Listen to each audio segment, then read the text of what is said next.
আমাদের সমাজে একটা কথা বেশি প্রচলিত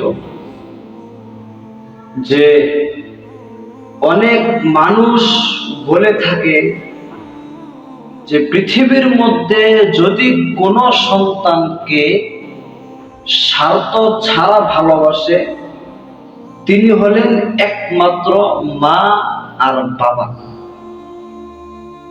যদি কোনো সন্তানকে স্বার্থ ছাড়া কেউ ভালোবেসে থাকে তিনি হলেন একমাত্র মা আর বাবা।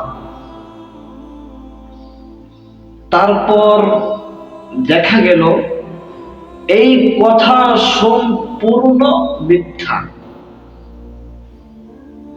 কোন সন্তানকে তার মা তার বাবা স্বার্থ ছাড়া বেশি ভালোবাসে এই কথা সম্পূর্ণ মিথ্যা। যদি কোনো মানুষকে স্বার্থ ছাড়া ভালোবাসে তিনি হলেন একমাত্র আমার আপনার মালিক আল্লাহ। একমাত্র আল্লাহ তাআলাই আমাকে আপনাকে স্বার্থ ছাড়া ভালোবাসে। যদি আপনার মা আপনার বাবা যদি আপনাকে স্বার্থ ছাড়া ভালোবাসতো, যদি এত বেশি মহব্বত করত, এত পরিমাণে যদি মহব্বত আপনি সন্তান আপনার প্রতি থাকতো, তাহলে যখন আপনি ফজরের নামাজ আদায় করেন না, যদি আপনি ওই সময় মৃত্যুবরণ করেন, ফজরের নামাজ না পড়লে কি পরিমাণে গুনাহ, জোহরের নামাজ না পড়লে কি পরিমাণে গুনাহ, আসরের নামাজ না পড়লে কি পরিমাণে গুনাহ। এই গুনার যে কি পরিমাণে একটা শাস্তি হবে, এই শাস্তির চিন্তা করে পৃথিবীর মধ্যে কোনো মা কোনো বাবা তার সন্তানের জন্য কান্না করে না। এই স্বার্থ ছাড়া ভালোবাসা।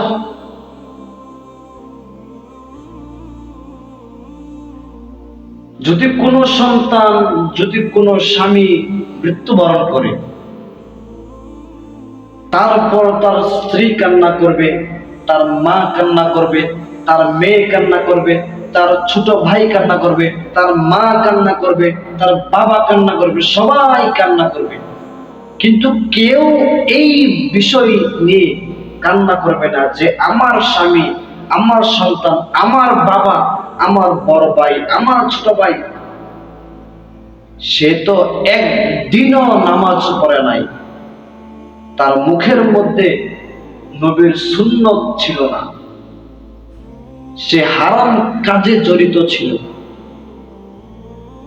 কিন্তু এখন সে যেহেতু মৃত্যুবরণ করেছে, এখন সে কবরের মধ্যে কেমনে থাকবে, এখন সে কবরের মধ্যে কেমনে কি করবে, এই বিষয় নিয়ে কোনো সন্তান, কোনো মা, কোনো স্ত্রী, কোনো বাবা একচুল পরিমাণে কান্না করবে না। সবাই শুধু কান্না করবে এখন আমাকে এই জিনিসগুলো কে দিয়ে যাবে।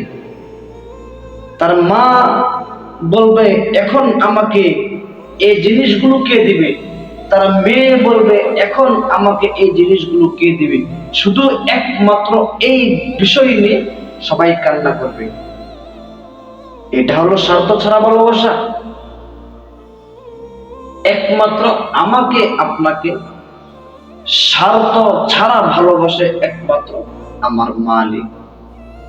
আপনি আজকে ফজর নামাজ পড়েন নাই, আমার মালিক আপনার চক্ষু বন্ধ করে দেয় নাই। আপনি জোহরের নামাজ পড়েন নাই, আমার মালিক আপনার জবান বন্ধ করে দেয় নাই। এই হলো স্বার্থ ছাড়া ভালোবাসা।